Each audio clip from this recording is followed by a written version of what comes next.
Good noon sa inyo mga laagan. What's up? This is your boy again, Moto Laagan. So today, we are going to Toledo City. Ang alam ko merong napakalaking lake dyan sa Toledo City. So pupuntahan natin yan ngayon. So ready na ako. Start ko na yung motor. Kaso, may problema guys. Oh no! Ayaw na niya mag-start. Yung battery na naman ang problema guys. So kailangan natin i-sagad sa permera, tapos yung clutch naman, tapos tulak natin yan, tapos biglang oops, ayan. So kailangan tulak natin ng mabilisan ito sa labas yan, biglang ayaw umandar ha. Busy kaya? O, kadina lang ito ba? Ako i-adjust. Pa-adjust muna ako ng kadina kasi ito, kadina ko napaka ano na. Ayan mga laga no. Hindi maganda yan, so dapat nating i-adjust.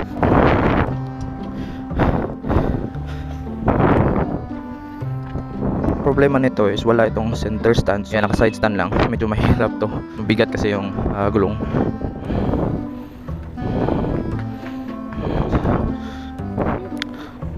Okay.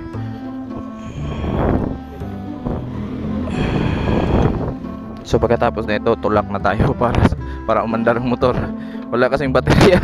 Walang crank. wala talagang crank. Oh. Pag gusto mong bumili ng motor, check mo pag may crank pa wala. Buti pa yung scooter may crank. So yan, okay ng kadena. Yan oh. Problema natin na lang is ang pagpandar. Round 1. Guys, yung mandar Round 2. second time.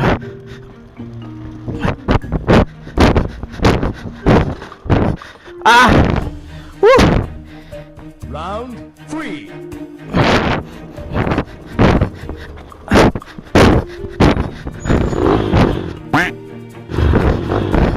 Woo! Success!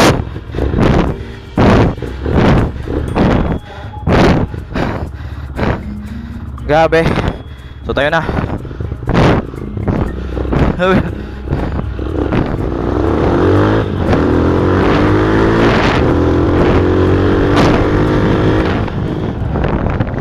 Pasensya na kayo guys ha. Hininga ko. Ang baho. Parang ano yun na lang yung exercise ko every morning. So yan, dito ako sa Banilad area. Napunta akong Shell. Tingnan ko kung may kasama ako doon or may kakilala ko. So wala tayong kakilala. Tara, let's go. Pag nandito na kayo guys, huwag niyong kalimutan na mag-pray. Dapat walang tulog-tulugan dyan. Huwag magtulog-tulugan sa daan.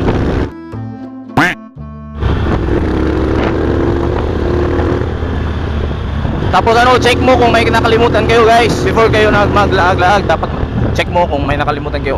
Shout out kay Marcos, nandyan lagi nagpa-parking yan. Overnight yo Marcos, di ka na nagpapakita ha.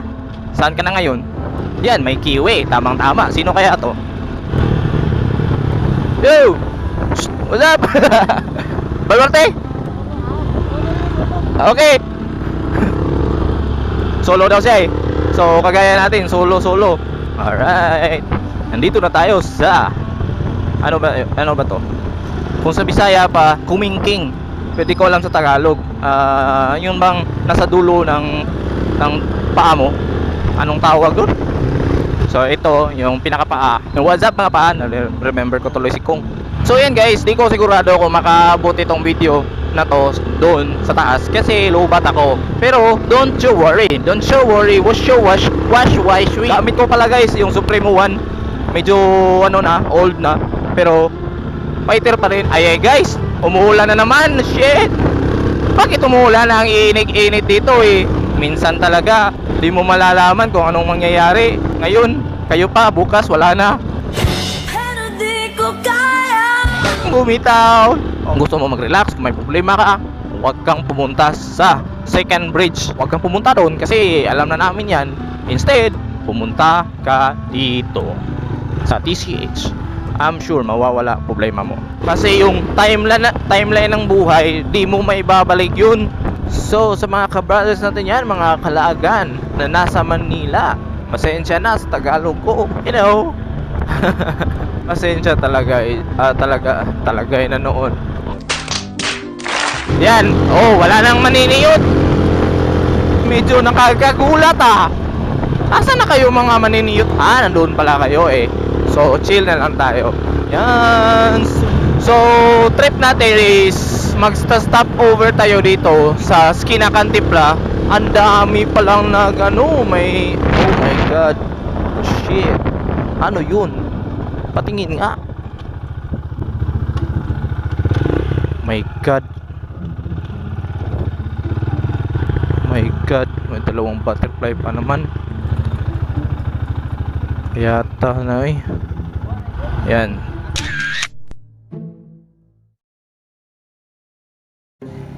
Ano, Supremo nga. Si One. So yan, nagkita-kita kami ni Pino dito guys. At may hugot ka ba dyan? Hugot? Wala akong hugot. Hugot na daan ng porola. Ito. Yan. Oh my god. So yan guys, mga lagan, nandito tayo sa Red Cliff, popular na curve road dito sa Cebu TCH. Papunta na kaming Malubog. Kasama ko ito.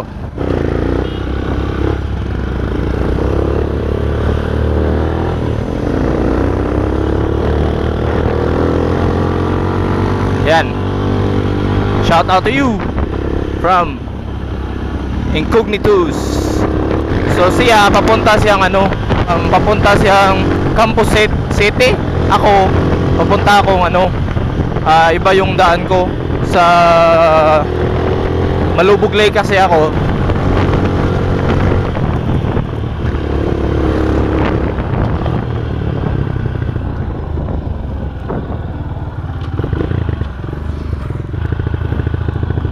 So ito pala yung aksidente guys, Ducati Panigale. Yan.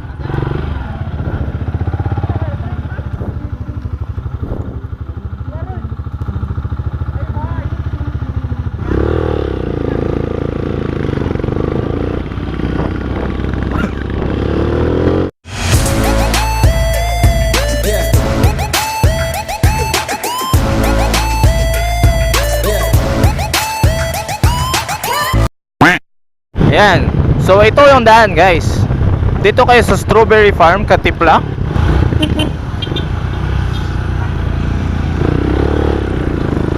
Ayan. Dito ako, straight. Kung asa ka liko lang. Malubog man ko, Malubog Lake. Sige.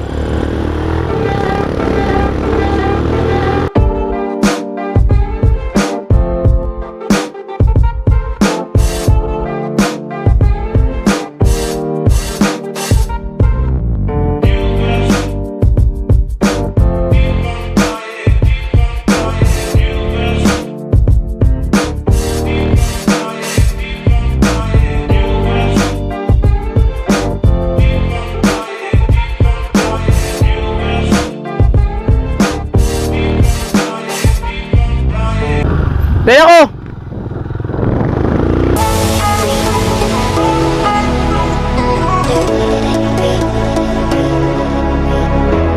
Ano bang nangyari? Kuya.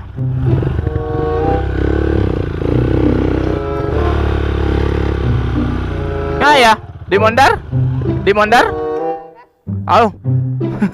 Ato ito. Yan. Akong giayaw ba? Okay. Sige. Ilan na ba natin ito? Uy, naka-tinggan siya. Ayan. Sige. O na kuya. Ari kuya.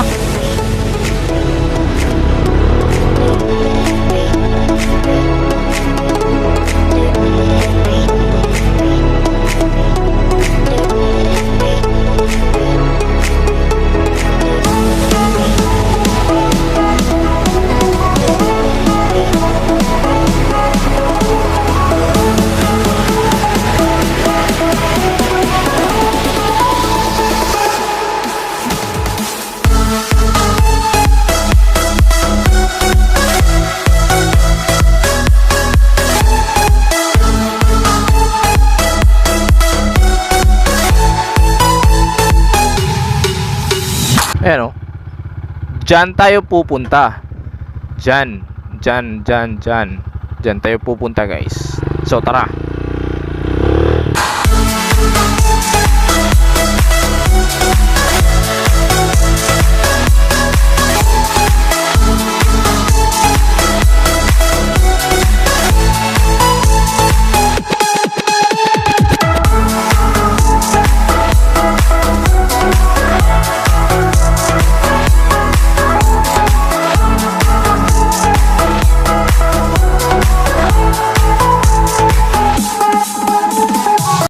Dito na tayo. So dalawang daan nito guys. So pwede kang pumunta doon at saka dito. Dito parang yung dadaan dito is mga truck. Mga dump truck. What's up baka? What's up kalabaw?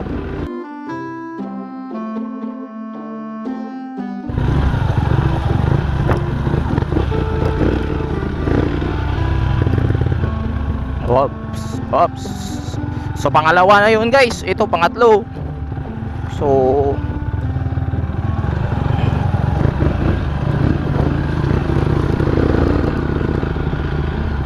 yan. Pangatlo na yun.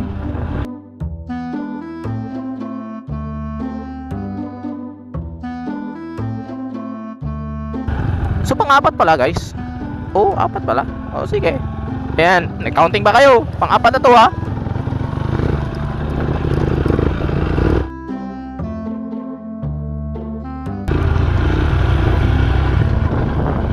Saan na ba ang daan dito? Ang dami ng ano ah. Ayan, ito yung pang-5. Dapat sa kabila ako, 'di ba? Pero pat dito ako dumaan. Okay lang 'yan.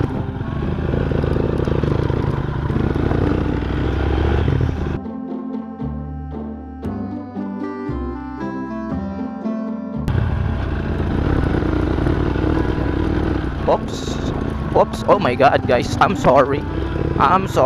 Yung rear na tire ko nagano sumimplang kaya punta ako dun. So ito na yung Malubog Lake. Ayan, napakaganda.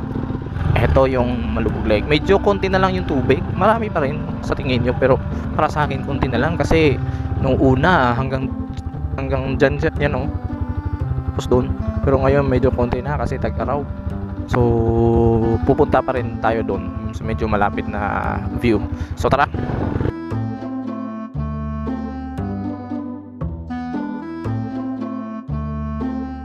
Ito pala yung little market ng Barangay Kasuy. Barangay Kasuy kasi dito barangay. May market sila. Mayroon ding paaralan dito, high school at saka elementary. Tsaka maraming tilapia dito. Daming tilapia dito. Grabe. Papakita ko sa inyo yung mga tilapia. Ang dami. Grabe.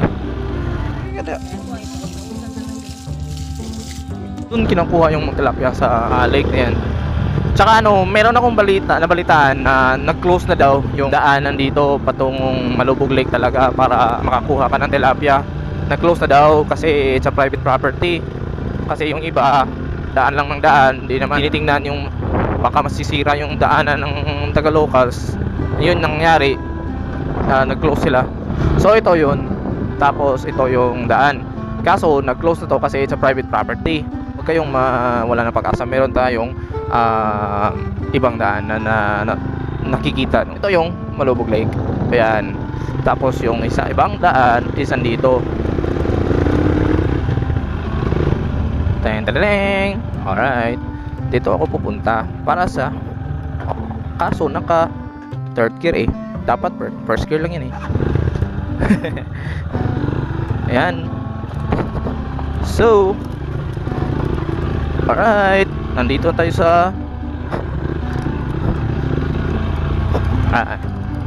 see, may daanan din eh. Kaya yung mga may problema dyan, huwag nyo isipin na katapusan na. Meron talagang solusyon for every problem. Kaya yan, ang ganda. Diba?